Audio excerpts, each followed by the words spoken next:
So I have two disclaimers before we get started. The one you've already heard, which is I am also a city employee and not representing the city or my employer in any way.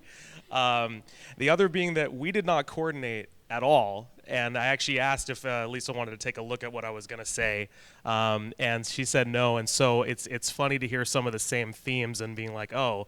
I don't want to be repetitive, but I'm going to be a little bit repetitive because the point matters. And I got a couple notes on the phone too, so bear with me. But my name is Sameer Kanal. I am a candidate for City Council in District 2. I've only been in.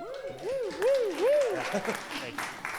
I've only been in a few weeks, so I've done some non-public events. My kickoff hasn't happened yet. My first time speaking to a public audience at all as a candidate is now. And there's a reason for that. I am also not easily impressed, but I'm impressed by Lisa, and I'll talk about why. So when when the city started the community safety division, it was an entity in theory, right? Then they hired the director, but it's not really a division until there's multiple people. And I was the second person hired in September 2021.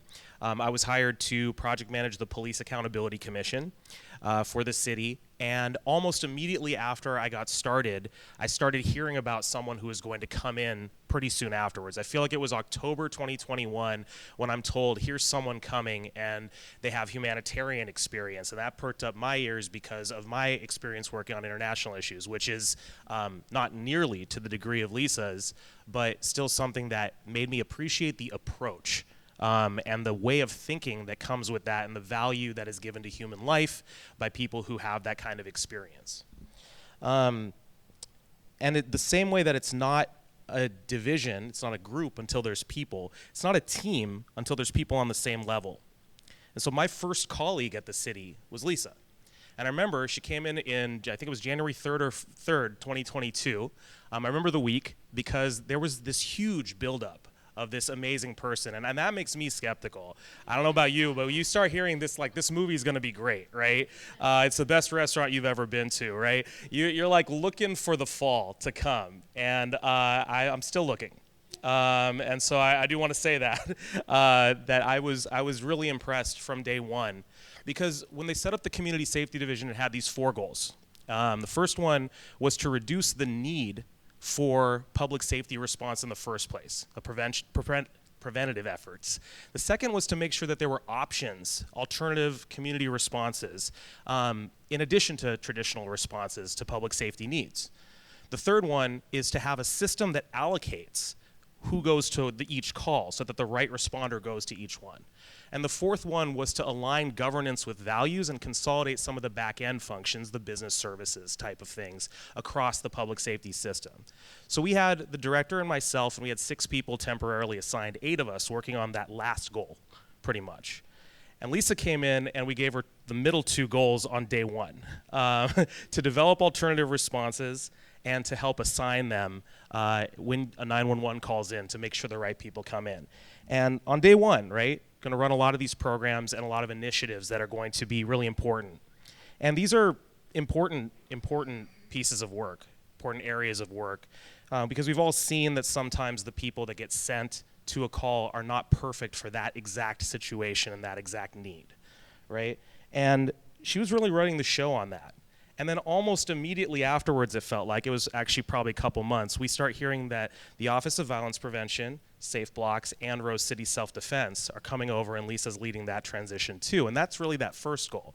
So basically she got 3 of them where she was the point person pretty much immediately. And to handle that transition, which is it's a microcosm of what the city's doing currently on the public safety space as a whole, and which is in turn a microcosm of what we're doing for the whole city government over the next few months. And to watch someone be able to do that successfully, bring that team in, make them feel integrated. I personally very much value my colleagues over there, and it's a great place to work. But that success has always been impressive to me. So I've known Lisa now for 2.5 years. I wasn't on the interview panel, but I heard the outcomes of it, and it was already an excitement, right? I remember that story coming in as well. But even starting in those first few months, you could see the leadership qualities in her that are going to make her an excellent member of the city council when she's elected. Lisa's thoughtful, she's empathetic, she's poised, she's a great listener. She's adaptable and flexible on the things about how do we get there without giving up on the values that underpin the goal of where you want to get. She cares about public service and ensuring that government services both help in the places that they're most needed and do no harm, especially to those who've been historically excluded or ignored. And she's modest enough that she's going to downplay all of this in a couple minutes when I give her the microphone. And we've heard a little bit about her experience, right? We've heard about the values and the way that those two connect in terms of a career working on international issues in war-torn places and things like that. I'll mention one other thing.